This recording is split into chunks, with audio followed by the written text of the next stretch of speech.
உலகத்தில் சமாதானத்தை நிலைநிறுத்துவதற்கு உற்ற வழி யாது? உலகத்திலே சமாதானத்தை நிலைநிறுத்துவதற்கு உற்ற வழி யாது? பகவானுடைய பதில், உலகம் என்பது என்ன, அமைதி என்பது யாது, அதற்காக வேலை செய்பவன் யார்? அதைத் தொடர்ந்து இன்னும் நிறைய விளக்கங்கள் கொடுக்கிறார். முதலில் இந்த கேள்வியை நாம் ஆழமாக புரிந்து கொள்ள வேண்டும். அதனுடைய தொடக்கத்தையும் புரிந்து கொள்ள வேண்டும். உலகத்துல எல்லாரும் சமாதானமாக, உலகத்தில் எல்லாம் சமாதானமாக இருப்பதற்கான வழி என்ன அப்படி என்று பார்த்தோம் என்றால், அது சாத்தியப்படுமா? அப்படி ஒரு வழி இருக்கிறதா என்றால், பிராக்டிக்கலா நம்மளுடைய வரலாறை எடுத்து பார்க்கும் பொழுது, கடந்த 100 வருடத்தை எடுத்துக்கொள்வோம், அல்லது 200 வருடத்தை எடுத்துக்கொள்வோம், அல்லது ஒரு 500 வருடத்தை எடுத்துக்கொண்டாலும், தொடர்ந்து எல்லா இடங்களிலும் சண்டைகளும் போர்களும் ஒவ்வொரு நாட்டிற்கும் ஒவ்வொரு மக்களுக்கும் இடையே தொடர்ந்து ஏதாவது ஒரு பிரச்சனைகள் இருந்து வந்து கொண்டேதான் இருக்கின்றன. இங்கே உலகம் என குறிப்பிடுவது பஞ்சபூதங்களினால் ஆன இந்த நிலப்பரப்பாக இந்த பூமியைத்தான் இங்கே உலகம் என்று இங்கே குறிப்பிடப்பட்டிருக்கிறது. அப்ப நமக்கு ஒரு 2000 வருடம் ஹிஸ்டரி ரெக்கார்டடா இருந்தாலும், இந்த 2000 வருடம் ஹிஸ்டரியில நாம பார்த்தோம் என்றாலும், தொடர்ந்து ஒவ்வொரு நாட்டில் இருக்கக்கூடிய மக்கள், மன்னர்கள் மற்ற நாட்டில் இருக்கக்கூடிய மன்னர்களோடு தொடர்ந்து சண்டை போட்டு கொண்டேதான் இருக்கிறார்கள். ஈவன் நம்மளுடைய தமிழ்நாடு எடுத்துக்கொள்ளலாம், பாரதத்தை எடுத்துக்கொண்டாலும் ஒவ்வொரு காலகட்டத்திலே ஒவ்வொரு போர்த்துகீசியர்னு சொல்றாங்க, பிரெஞ்சுக்காரர்கள், பிரிட்டிஷ், இந்த மாதிரி நிறைய இன்வேஷன் நடந்திருக்குது. ஆப்கான்ஸ் வந்திருக்காங்க, கஜினி முகமது படையெடுப்பு, நம்மளுடைய பாரத நாட்டுக்குள்ளேயே ஒவ்வொரு நாட்டிலிருந்து இன்னொரு நாட்டுக்கு படையெடுப்பு, விஜயநகர பேரரசு, சேர சோழர் பாண்டியர், அதுக்கப்புறம் பிரிட்டிஷ் பீப்புள் வந்தாங்க.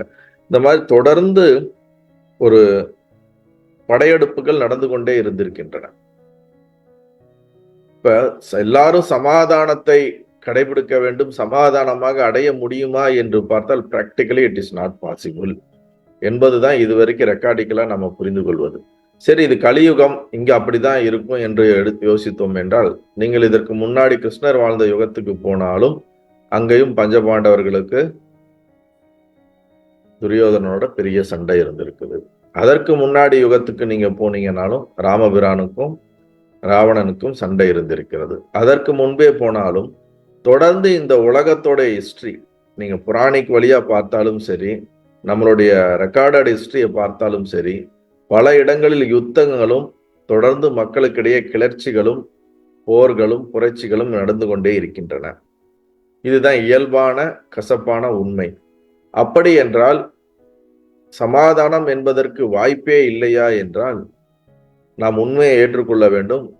நாம் எதிர்பார்ப்பது போல உலகத்தில் எல்லாம் ஒரே சீராக, எல்லாரும் அமைதியாக, எந்த ஒரு பிரச்சனையும் இல்லாமல் அமைதியாக இருக்க முடியுமா என்றால் அப்படி வாய்ப்புகள் கிடையாது. நாம் இப்பொழுது சத்சங்கம் பண்ணி கொண்டிருக்கக்கூடிய இந்த நேரத்திலே யுக்ரைனுக்கும் ரஷ்யாவுக்கும் வார் இருக்கு, இஸ்ரேலுக்கும் பாலஸ்தீனத்துக்கும் வார் இருக்கு. எங்காவது ஏதோ ஒரு இடத்திலே தொடர்ந்து ஒரு யுத்தங்கள் நடந்து கொண்டே இருக்கும் பொழுது எல்லா உலக மக்களும் ஒரு அமைதியையும் சமாதானமாக இருக்க முயற்சி நடக்குமா, அப்படி பண்ண முடியுமா என்று பார்த்தால் அப்படி இருக்கதற்கு வாய்ப்பே கிடையாது. ஏனென்றால் இது இறைவனுடைய படைப்பிலே, இயற்கையிலே இரவு பகல், பிறப்பு இறப்பு, இது போல இருமைத்தன்மை கடந்துதான் இருக்குது. பாசிட்டிவிட்டி நெகட்டிவிட்டி அப்படின்பது போல தொடர்ந்து இது இவ்வாறு தான் இருந்து கொண்டே இருக்கும். அதில் எந்த ஒரு பெரிய மாற்றமும் எடுத்துக்கொள்ள முடியாது. இது யதார்த்த உண்மை. ஆனா இங்க பகவான் இந்த கேள்வி கேட்டவர்கிட்ட திருப்பி சில கேள்விகளை கேட்டு அவர் ஆழமான ஆத்ம சத்தியத்தை அவருக்கு உணர்த்துவதற்காக, இப்ப இதுவரைக்கும் நான் எக்ஸ்பிளைன் பண்ணதெல்லாம் நம்ம பிராக்டிக்கலா நம்ம விவகாரத்துல நம்ம பார்த்து புரிஞ்சுக்கிறதுக்கான ஒரு விஷயம். ஏன்னா இதை ஒரு கிளாரிட்டி கொடுத்துட்டு அவரு சொல்றத நம்ம உள்ள போகும்போது அவரு எந்த ஆங்கிள் இந்த கொஸ்டினை அப்ரோச் பண்றாருன்னு நம்ம புரிஞ்சுக்கணும். இல்லாட்டின்னு வச்சுங்களேன், அவரு கேட்டது என்ன, பகவான் சொல்றது ஏதோ ஒரு பதிலா இருக்கே, நமக்கு சம்பந்தம் இல்லாத மாதிரி இருக்கு. பகவான் என்ன சொல்றார், உலகம் என்பது என்ன, அமைதி என்பது யாது, அதற்கான வேலை செய்பவன் யார்? ஆழ்ந்த தூக்கத்தில் உலகம் இல்லை, அதை காண்பவனும் அதை பற்றி நினைப்பவனும் இல்லை, அமைதி ஒன்றே உளது, ஆதலின் நினைப்பின் விரிவே உலகமும் அதை பற்றியே பிரச்சனை யாவும் என்று உணர்ந்து நினைப்பற நிற்க பயில வேண்டும். நினைப்பவன் தோன்றி மறைகின்றான், அதன் மூலத்தையே நமது நிஜஸ்வரூபம்.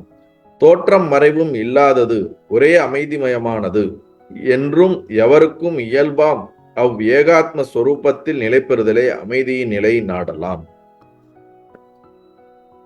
பகவான் மிகப்பெரிய ஒரு பதிலை கொடுத்திருக்காரு. உலகத்துல அமைதியை உருவாக்குறது, சமாதானத்தை உருவாக்குறது எப்படி அப்படின்னா, இவர் இந்த உலகமே உன்னுடைய எண்ணத்தின் விரிவாக்கம், உன்னுடைய மனதின் விரிவாக்கம் என்று சொல்லுகின்றார். இந்த உலகம் என்று தனியாக வெளியே ஒன்று கிடையாது, அப்படி இருக்கவும் முடியாது. உன்னுடைய மனம் உற்பத்தி செய்கின்ற தொடர்ச்சியான எண்ண ஓட்டங்களின் வெளிப்பாடு, அதனுடைய தோற்றம்தான் இந்த உலகம் என்று இங்கே எடுத்துரைக்கின்றார். ஆழ்ந்த தூக்கத்தில் உலகம் இல்லை, அதை பார்ப்பவனும் இல்லை. நாம் இப்ப நல்லா முழித்துக் கொண்டிருக்கின்றோம், சத்சங்கத்தை கேட்டுக்கொண்டிருக்கிறீர்கள். நீங்கள் ஒவ்வொரு நாளும் இரவிலே தூங்க செல்லும் பொழுது நான் என்ற உணர்வு, இப்ப இருக்கிற அந்த உணர்வு இருப்பதில்லை. உங்களை சுற்றி இப்ப இருக்கக்கூடிய உலகம் அப்பொழுது உங்களுக்கு தெரிகிறதா என்றால் கிடையாது. பார்ப்பவனும் இல்லை, பார்க்கப்படுகின்ற உலகமும் இல்லை, எதுவுமே கிடையாது. அதைத்தான் இங்க குறிப்பிடுகிறார். ஆழ்ந்த தூக்கத்தில் உலகமும் இல்லை, அதனை காண்பவனும் அதை பற்றி நினைப்பவனும் இல்லை. இப்ப நீங்க இருக்கிறீங்க, இந்த உலகத்தை பத்தி நினைக்கிறீங்க. தூக்கத்துல இந்த நினைக்கிறவன் கிடையாது, நினைக்கப்படுகின்ற இந்த உலகமும் கிடையாது. அங்க என்ன மிந்தி இருக்கிறதுனா ஒரு அமைதி மட்டுமே இருக்கின்றது என்று சொல்கிறார். அமைதி ஒன்றே உள்ளது. ஆதலின் நினைப்பின் விரிவே உலகமும் அதை பற்றிய பிரச்சனைகளும்.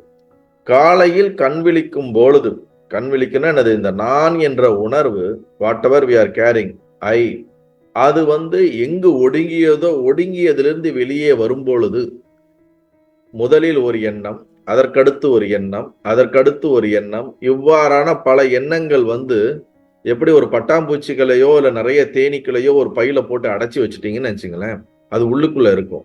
ஒரு தேனீ கூட்டை உடைச்சிங்கன்னா அப்படி தேனீகள் பறந்து எல்லா இடத்திலும் போற மாதிரி நம்மளுடைய மனம் ஒடுங்கிய நிலையிலிருந்து காலையில் நாம் விழிக்கும் பொழுது இந்த மனம் தொடர்ச்சியான பல எண்ண ஓட்டங்கள், தேனீக்களை போல ஒவ்வொரு தேனீக்கள் வெளிவரும் போல எண்ண ஓட்டங்கள் வெளியே இந்த எண்ண ஓட்டங்கள் தான் இந்த உலகத்தின் இருப்பை நமக்கு நிரூபிக்கின்றது. இப்ப இந்த எண்ண ஓட்டங்கள் வெளியே பல எண்ண ஓட்டங்கள் வரவில்லை என்றால் வெளியே உலகம் ஒன்று இருக்கிறது என்று உங்களால் நிரூபிக்கவே முடியாது, உங்களால் பார்க்கவும் முடியாது, அனுபவிக்கவும் முடியாது. அப்படி என்றால் உண்மையிலே வெளியே உலகம் இருக்கிறதா இல்லையா என்பது நம்மால் நிரூபிக்கவே முடியாது. நீங்கள் வெளியே வந்தால்தான் நிரூபிக்க முடியும். நீங்க வெளியே வரலைன்னா உங்களால என்ன பண்ண முடியாது, நிரூபிக்கவே முடியாது. ஏன்னா நீங்களே கிடையாது. உங்களை நிரூபிக்க யார்கிட்ட போய் நிரூபிக்க முடியும்? வெளியே ஒன்று இருக்கிறதா என்றால் நம்மால் அதையும் தெளிவாக அந்த நேரத்திலே சொல்ல முடியாது. எதற்கு இந்த உதாரணத்தை இங்க குறிப்பிடுகிறார் என்றால், அனைத்து பிரச்சனைகளையும் யாவும் என்று உணர்ந்து நினைப்பற்று நிற்க பகில வேண்டும். இந்த உலகம் நம்ம பார்க்கறது எல்லாமே, அனுபவிக்கிறது எல்லாமே உங்களுடைய மனசுக்குள்ளதான் நடக்குது.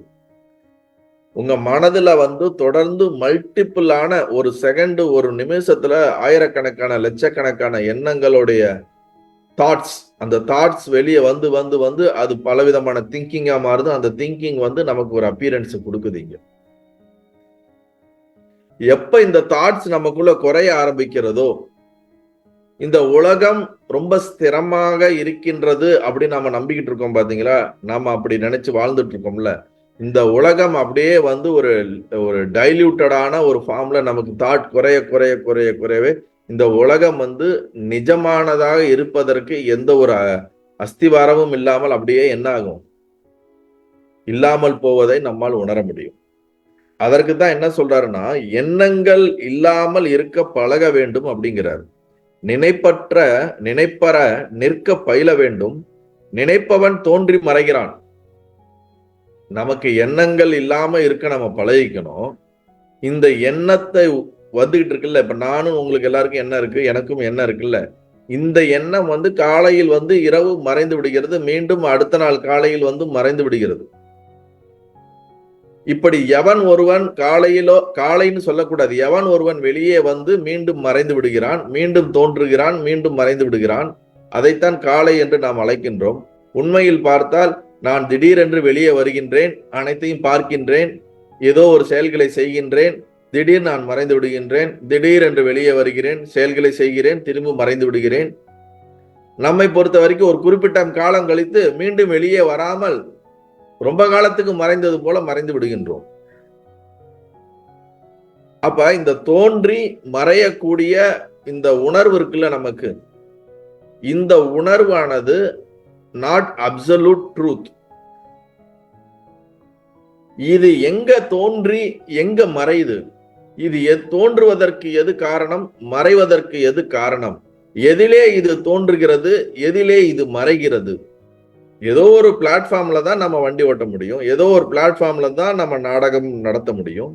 அதுபோல எனக்கு இந்த நான்ற உணர்வு வெளியே வந்து திருப்பி ஒடுங்குகிறது. இது ஏதோ ஒரு இடத்துல நடக்குது, ஏதோ ஒரு பிளாட்ஃபார்ம்ல தான் இந்த எக்ஸ்பிரஸ் ஆகுது, திருப்பி ஒடுங்குது. அப்ப இந்த நான்ற உணர்வு எங்கே ஒடுங்குகிறது, எங்கே வெளிப்படுகிறது, அது எங்க ஒடுங்குகிற அதுக்கு அந்த இது வந்து தோன்றி மறையக்கூடிய இடம் கிடையாது.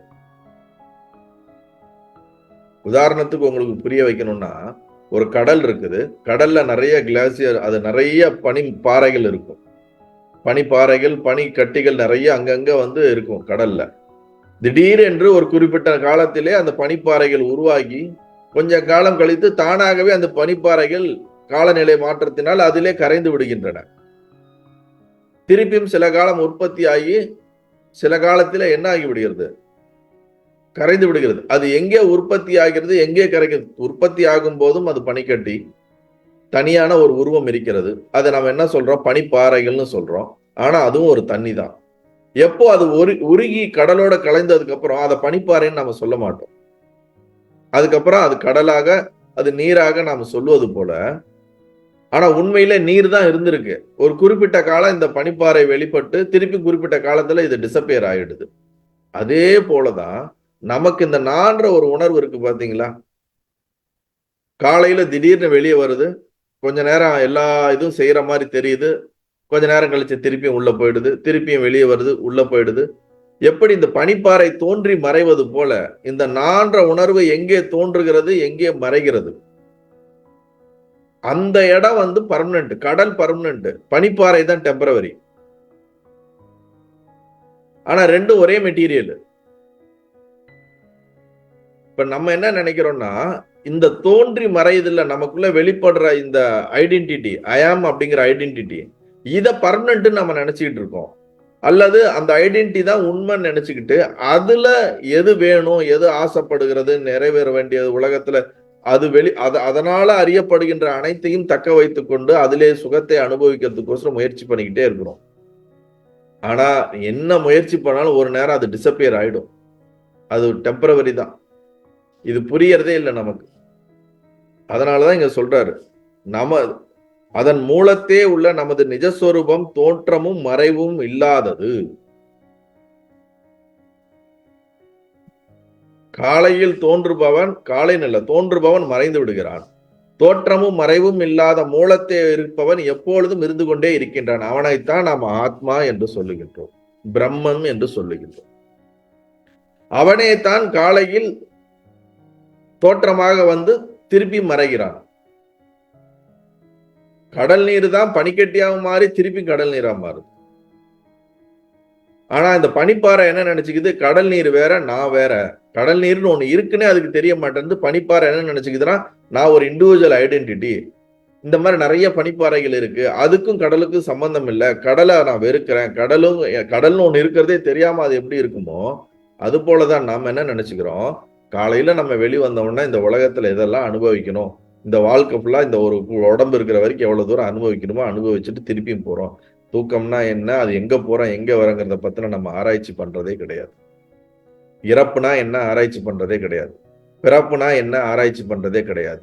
கனவுனா என்னன்னு ஆராய்ச்சி பண்றது கிடையாது. டீப் ஸ்லீப்னா என்ன அப்படிங்கிற ஆராய்ச்சியே பண்றது கிடையாது. ஹோல் ஸ்பிரிச்சுவாலிட்டியுமே வந்து நாம் நம்மளுடைய சொரூபம், நம்மளுடைய ஆக்சுவல் ஐடென்டிட்டியோட டிசால்வ் ஆகிறது தான். இப்ப நான் பேசிட்டு இருக்கிறது டெம்பரவரி ஐடென்டிட்டி. ஒரு இந்த உடல்ல நான் நினைக்கிறது நீங்க எல்லாம் டெம்பரவரி ஐடென்டிட்டியில தான் பேசிட்டு இருக்கோம். இது உண்மை இல்லைன்னு தெரிஞ்சு நம்மளுடைய ஒரிஜினல் ஐடென்டிட்டியோட நம்ம அலைன்ட் ஆகிக்கிறது, ஒரிஜினல் ஐடென்டிட்டியோட நம்மளை கலந்து விடுவது, அதுதான் ஞானம், அதுதான் மோட்சம், அதுதான் ஸ்பிரிச்சுவல் அப்படின்னு சொல்லக்கூடிய விஷயமே தவிர வேற எது, அதுக்கான முயற்சி தான் ஸ்பிரிச்சுவாலிட்டி. அதற்கான நான் வந்து கடல் நீர் தான், நான் ஒரு தனியான பனிப்பாறை இல்லை அப்படிங்கிற யாருக்கு முழுமையா புரியுதோ அதுக்கு பேர் ஞானம். புரிஞ்ச மாத்திரத்திலையும் நம்ம தனி பனிப்பாறையா இல்லாம கொஞ்சம் கொஞ்சமா நம்ம உருகி கடலாக மாற ஆரம்பிச்சிட்டோம்னா அதுக்கு பேர் மோட்சம். சிம்பிள், இதுதான் மீனிங்.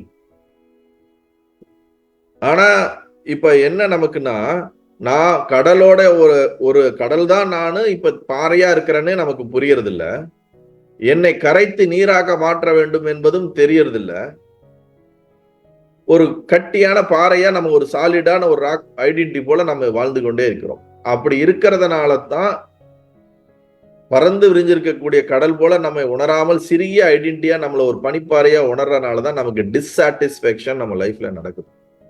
திருப்தியற்ற தன்மை, ஒரு குறை உணர்வு, எப்பொழுதும் ஒரு அன்ஹாப்பினஸோட, எப்பொழுதும் ஒரு ஏதோ நமக்குள்ள ஒரு சாட்டிஸ்பேக்ஷன் இல்லாத ஒரு தன்மை தொடர்ந்து நம்மை நோக்கி பயணித்து கொண்டே இருப்பதற்கு காரணமே அதுதான். உண்மையில we are பூரணம், நம்ம வந்து முழுமைத்தன்மை உடையவர்கள். ஆனா நாம் நம்மை வந்து முழுமைத்தன்மை இல்லாதவர்களாக உணர்வதுதான் நம்மளுடைய தவறான ஒரு ஞானம். நாம என்ன நினைச்சிட்டு இருக்கோம், என்ன கம்ப்ளீட் பண்ணணும், என்ன கம்ப்ளீட்னஸா கொண்டு வரணும், ஏதோ எனக்குள்ள மிஸ் ஆகுறத நான் வந்து அச்சீவ் பண்ணணும்னுட்டு நம்ம லைஃப்ல ஓடிக்கிட்டே இருக்கிறோம். Already we are achieved, we are not incomplete, we are completed நமக்கு தெரியாததுனாலேயே வெளியே ஓடிக்கிட்டே இருக்கிறோம். அது வெளியில இருக்க பொருள்ல இருந்து, மனிதர்கள்ல இருந்து, உலகத்துல இருந்து எப்படியாவது கிடைக்குமான்னு பாக்குறோம். கடைசி வரைக்கும் அது நமக்கு கிடைக்கிறது இல்லைங்கிற புத்தி கூட நமக்கு ஏற்படுவது கிடையாது. எப்பொழுது ஆன்மீகம் ஞானம் என்று திரும்புவவர்களுக்கு தான் ஓஹோ அது வெளியே கிடையாது, நமக்குள்ளே தான் இருக்குது, நமக்குள்ள மட்டும் கிடையாது, அது நம்ம கஷ்டப்பட்டு அடைய வேண்டியது கிடையாது, நம்மளுடைய சொரூபமாக நம்மளுடைய யதார்த்தமான நம்மளுடைய நேச்சர் தான் அதுன்னு சொல்லி எப்ப நமக்கு ஒரு மேலோட்டமாக இல்ல ஆழமாக புரிகிறதோ அப்பவே நமக்கு ஆத்ம ஞானம் உற்பத்தி ஆகிவிட்டது. புரிந்ததோடு நாம் கரைந்து முழுவதுமாக கரைவதற்கு பேர் தான் முக்தி, மோட்சம். இப்ப இங்க என்ன சொல்ல வர்றாருன்னா, நினைப்பவன் தோன்றி மறைகிறான். உங்களுக்கு ஒவ்வொருத்தருக்கும் ஒரு பேர் வச்சிருக்கீங்க. அந்த பேர் வச்சிருக்கிற ஆள் பர்மனன்ட் கிடையாது, அவன் தோன்றி மறையக்கூடியவன் அப்படின்னு சொல்றாரு. இந்த பேர் வச்சிருக்க ஆள் உற்பத்தி ஆவறதுக்கு எது காரணமா இருக்கோ, எது ரூட்டா இருக்கோ அது தோன்றி மறையாதது அப்படிங்கிறாரு. ஒரே அமைதிமயமானது, அங்க எந்த ஐடென்டிட்டியும் கிடையாது. அதனாலதான் தூக்கத்துல ஒரு அமைதி நமக்கு இருந்துகிட்டே இருக்கு, ஒரு ரெஸ்ட் இருந்துகிட்டே இருக்கு, ஒரு சுகம் இருந்து கொண்டே இருக்கிறது. இந்த மனம் இயங்க ஆரம்பிக்கும் போது நாம் அந்த அமைதித்தன்மையிலிருந்து வெளியே வந்துவிடுவோம். நல்லா புரிஞ்சுக்குங்க, மனம் எப்பெல்லாம் ரொம்ப வேகமா இயங்கி கொண்டே இருக்கிறதோ அப்பெல்லாம் நமக்கு கவலையும் துக்கமும் நிம்மதியற்ற தன்மையும் இருந்து கொண்டே இருக்கும். மனம் இயங்குவது குறையும் பொழுது நமக்குள்ளே ஒரு சாந்தம், ஒரு அமைதி, ஒரு சுக உணர்வு ஏற்படும். நீங்க டிப்ரெஷன் ஆகும் போதெல்லாம் பாத்தீங்கன்னா உங்க மைண்ட் ஹெவியா ஓடிக்கிட்டே இருக்கும். அது ஓடுதுன்னு கூட உங்களால கண்டுபிடிக்க முடியாது. ஏதோ ஒரு விஷயத்து உங்களுக்கு துக்கமா இருக்குன்னு நினைச்சுங்களேன், ஏதோ ஒரு சூழ்நிலை உங்களால ஏற்றுக்கொள்ள முடியல, உங்களை சுத்தி நடக்கிறது உங்களால ஏதாவது ஒரு பிரச்சனை இருந்துச்சுன்னா அந்த பிரச்சனையை பத்திய மனம் தொடர்ந்து சிந்தித்து கொண்டே இருக்கும். சிந்திக்கிறதுனா வேற ஒண்ணும் இல்ல, மனம் தொடர்ந்து எண்ணத்தை உற்பத்தி பண்ணிக்கிட்டே இருக்குது. அந்த எண்ணம் வந்து இடைவிடாது ரிப்பீட்டடா ஒரே வண்டியை ஓட்டிக்கிட்டே இருக்கிற மாதிரி ஓட்டிக்கிட்டே இருக்கும்போது இந்த எண்ண ஓட்டங்கள் எல்லாம் சேர்ந்து கவலைகளாக மாறி அது இரிட்டேட்டடான ஃபீலிங் கொடுத்து அது இன்னும் லீடு அது கொண்டு போய் டிப்ரெஷன்ல விட்டுடும். அப்ப too much thinking, too much thought நமக்கு வந்து ஒரு ரெஸ்ட்லெஸ்னஸ் கிரியேட் பண்ணிக்கிட்டே இருக்கும். நமக்கு எப்பெல்லாம் ஒரு ஹாப்பினஸ் இருக்கு, எப்பெல்லாம் ஒரு சுகம் இருக்கு, ஒரு அமைதி இருக்குன்னு பாத்தீங்கன்னா உங்களுடைய மைண்ட் வந்து காமா இருக்கும்போது தாட் அதிகமா ப்ரொடியூஸ் ஆகாம நேச்சுரலாவே தாட் ஆனது ஒரு லெவல்ல வந்து ஒரு குறிப்பிட்ட அளவுக்கு கம்மியா இருக்கும் பொழுதே நமக்கு ஒரு அமைதித்தன்மை ஏற்படும். கம்ப்ளீட்டா தாட்டே இல்லாட்டின்னு வச்சுங்களேன், அது இன்னமும் சுகமா இருக்கும். அது எப்படிங்க தாட்டே இல்லாம சுகமா இருக்க முடியுதுன்னா, தூக்கத்துல நமக்கு எந்த எண்ணமும் கிடையாது, ஆனா சுகமா இருக்குது, அமைதியா இருக்குது. பல நேரங்கள்ல இயற்கையாவே நமக்கு சம்டைம்ஸ் தாட்லெஸ் இல்லாம இருப்போம், தாட் இல்லாமயும் இருப்போம். நமக்கு அது அந்த மாதிரி ஒரு சில நிமிடங்கள் நமக்கு கிடைக்கிறது உண்டு வாழ்க்கையில. அப்போ பாத்தீங்கன்னா ஒரு அமைதி இருக்கும். அப்ப எண்ணம் இல்லாமல் இருந்தாலே ஒரு அமைதி நமக்கு கிடைக்கும். அந்த அமைதி சுகத்தை கொடுக்கின்றது. அது நம்மளுடைய யதார்த்த நிலை. ஆனா இன்னைக்கு நம்ம என்ன ஆயிட்டோம்னா, கஷ்டப்பட்டு தியானம் பண்ணி எதையோ காரியங்கள் பண்ணி நாம் நம்மை அமைதிப்படுத்துவதற்கு முயற்சி செய்ய வேண்டியதா இருக்கு. ஏன்னா வண்டி டூ மச் ஸ்பீட்ல ஓடுது. அதை எப்படியாச்சும் தடுத்து நிப்பாட்டணும். அதை ஸ்பீடை குறைக்கணும். மனம் டூ மச்சா ஓடிக்கிட்டே இருக்கிறத குறைக்கிறதுக்கான முயற்சி தான் நாம் செய்யக்கூடிய அனைத்து ஸ்பிரிச்சுவல் பிராக்டிசஸும். இதுல ஒரு விஷயம் என்னன்னா, ஒரு வேலைகளை நாம் செய்ய வேண்டும்னா மனம் ஓடித்தான் செய்ய முடியும். எந்த செயலை செய்யணும்னாலும் மனம் ஓடித்தான் செய்ய முடியும். செயலை செய்வதற்கு மனம் எண்ணங்களை உற்பத்தி பண்றதுனால நமக்கு எந்த ஒரு துக்கமோ கஷ்டமோ வர்றது கிடையாது. நமக்கு வேண்டாத விஷயங்களிலே தொடர்ந்து மனம் டூ மச்சா இயங்கும் போதுதான் அது டிப்ரெஷன்லயும் ஏகப்பட்ட தாட்லயும் கொண்டு போய் கொடுக்கும். அததான் இங்க சொல்ல வர்றாரு. ஸோ நம்மளுடைய original identity is a not born, அதாவது தோற்றம் இருக்காதது, மறைவில்லாதது, உற்பத்தி இல்லாதது, அழிவில்லாதது, எப்பொழுதும் எல்லா காலத்திலும் எது இருக்கிறதோ அதுதான் நாம், அதுதான் நான் அப்படின்னு இங்க சொல்றாரு. அது அமைதி சொரூபம்ங்கிறாரு. என்றும் எவருக்கும் இயல்பாம் ஏகாத்ம சொரூபத்தில் நிலை பெறுதலே அமைதி நிலையை நாடலாம். இப்ப அவர் கேட்ட கேள்விக்கு என்ன கேள்வியை மறந்துடக்கூடாது. நம்ம உலகத்தை அமைதியை நிலைநிறுத்துவதற்கு என்ன செய்வது? அப்ப இவர் என்ன சொல்ல வர்றாருன்னா, உலகத்துல எல்லாம் அமைதியை நீ நிலைநிறுத்த முடியாது. நீ உனக்குள்ள நீ யாருன்னு கண்டுபிடிச்சேனாலே நீ அமைதி நிலைக்கு வந்துருவ. நீ அமைதி நிலைய வந்தாலே உனக்குள்ள உற்பத்தி ஆகிற உன்னுடைய உலகத்துக்கு நீ அமைதியை ஏற்படுத்தி கொண்டாய் என்று அர்த்தம். வெளியிலே ஒரு உலகம் கிடையாது. உன்னுடைய மனதினால் உற்பத்தி பண்ண உலகம் ஆட்டோமேட்டிக்கா அது என்ன ஆயிடுது? சாந்தமாகி விடுகிறது. ஏகாத்ம ஸ்வரூபம்ங்கிறது அதுதான். இருக்கிறது ஒரே ஒரு ஆத்மா தான். எப்ப நீ உன்னை ரியலைஸ் பண்ணிட்டியோ, அதுக்கப்புறம் எக்ஸ்டர்னலா உனக்கு வெளியே ஒரு எக்ஸ்டர்னலா செகண்டரியான ஒரு மெட்டீரியல் இல்லைன்னு தெரியும் பொழுது நீ உலகம்னு ஒண்ணு கிடையாது. அப்புறம் எங்கிட்டு போய் அதை அமைதிப்படுத்துறது, அதை சாந்தப்படுத்துறது, அதை நிறைப்படுறது, அதை சரி பண்றதுக்குன்னு ஒண்ணு கிடையாது. அப்சல்யூட் ட்ரூத்னு போனீங்கன்னா there is a no external world, there is a no world, only the consciousness exists. Consciousness சொல்லக்கூடிய ஒன்றை தவிர வேறு ஒன்றும் இல்லை என்பதுதான் உயர்ந்த சத்தியம்.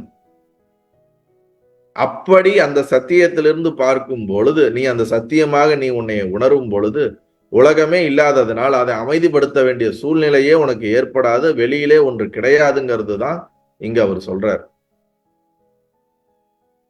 அப்பதான் உனக்கு முழுமையான அமைதி கிடைக்குமே தவிர, இப்ப எனக்கு தெரியுதே இந்த உலகத்தை அமைதிப்படுத்துறதுன்னா முயற்சி பண்ணலாம். எவ்வளோ பேர் அமைதிக்கான தூதுவர்கள், அமைதிக்கான சாதகர்கள் விருது கொடுக்குறாங்க. அதனால ஒரு யூஸும் கிடையாது.